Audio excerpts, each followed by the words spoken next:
અમદાવાદ શહેરના અમરાઈવાડી રખિયાલ રોડ પર આવેલા ઐતિહાસિક નાગરવેલ હનુમાનજી મંદિર ખાતે વૈશાખી અમાસના પાવન અવસરે શનિદેવ મહારાજના જન્મોત્સવની શ્રદ્ધાભેર ઉજવણી કરવામાં આવી હતી। આ પ્રસંગે વહેલી સવારથી જ શનિ ભક્તોએ મંદિરે ઉમટી પડી શનિદેવની ભવ્ય શિલા પર સરસોના તેલથી લઘુ રુદ્રાભિષેક કર્યો હતો અને વૈદિક વિધિ અનુસાર પૂજા અર્ચના કરી કાળું કાપડ, તલ, અડદ અને લોખંડની વસ્તુઓ અર્પણ કરી ધન્યતા અનુભવી હતી। વિશ્વ શાંતિ અને માનવ કલ્યાણના અર્થે મંદિર પટાંગણમાં વિશેષ શનિ હવન યોજાયો હતો, જેમાં શનિ મંત્રોચ્ચાર સાથે 23,000 આહુતિઓ આપવામાં આવી હતી। ઉત્સવ દરમિયાન બટુક ભોજન અને ભવ્ય મંગલ આરતીનું પણ આયોજન કરાયું હતું।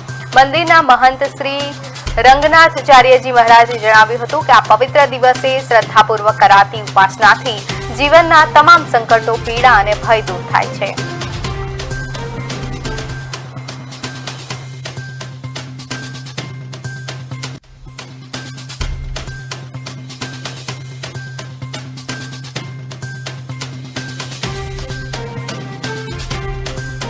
અને એમને જે જીવન પરિચય જે છે જીવન આપણે શનિદેવનું જોઈએ તો એ સત્યના માર્ગે ચાલવા માટે બધા યુવાઓને પ્રેરે છે અને જીવનમાં ગમે તેટલી આપને જીવનમાં તકલીફો થાય પણ શનિદેવની કૃપા પ્રાપ્ત કરવા માટે આપને સત્યના માર્ગે ચાલવું જોઈએ અને સત્યના માર્ગે તમે ચાલશો તો જીવનમાં કોઈ તકલીફ પડવાની નથી।